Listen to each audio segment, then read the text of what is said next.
তো বন্ধুরা, এত সুন্দর লেক আর এত সুন্দর নেচারাল ভাইব কোথায়, আর এত গাছের মধ্যে কত পাখি দেখতেই পাচ্ছ। হাই এলো এভরিওয়ান, সবাই কেমন আছো? চলে আসলাম একটা ব্লগ ভিডিও নিয়ে। তো ভিডিও স্ক্রিপ্টটা দেখতে থাকো। তো আমরা বন্ধুরা মিলে প্ল্যান করলাম এই গরমের মধ্যে ঘুরতে যাবো। তো ভাবতেই মনে হলো যে এই গরমের বেস্ট জায়গা হচ্ছে কুলিক ফরেস্ট। তো বাইক নিয়ে বেরিয়ে পড়লাম সবাই মিলে। আর আমরা একটা বাইকে এসেছিলাম 4 জন, তাই আমরা প্রোগ্রামে এসে কিছুক্ষণ অপেক্ষা করলাম, কারণ আমার বন্ধু সুমন আসছে। কারণ একটা বাইকে 4 জন মেন রোডে যাওয়া যাবে না। তো তারপর সুমন আসার পর দুটো বাইকে 5 জন মিলে বেরিয়ে পড়লাম যাওয়ার জন্য। তারপর কিছুক্ষণ পর পৌঁছে গেলাম কুলিক ফরেস্টের সামনে। আর যেহেতু আমরা বন্ধুরা মিলে এসেছিলাম, তো আজকে বেশ মজা তো হবেই। আর ভেতরে ঢুকে তোমাকে একটা সিগনেচার করে নিতে হবে। সিগনেচার করতে হবে, গ্রুপের মধ্যে একজন করলেই হয়। তোমার ভেতরে ঢুকে দেখতে পেলাম এখানটা রয়েছে একটা ক্যাফে, খুবই সুন্দর একটা জায়গা। আর যেহেতু বন্ধুরা এসেছি, আজকে সেই পুরো তেল তেল মজা হবে।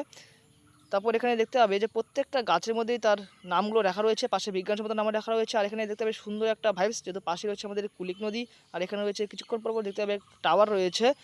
আর দেখবেও এখন যেহেতু গ্রীষ্মকাল, প্রচুর পাখির আগমন হয়েছে, প্রচুর পাখি এসেছে।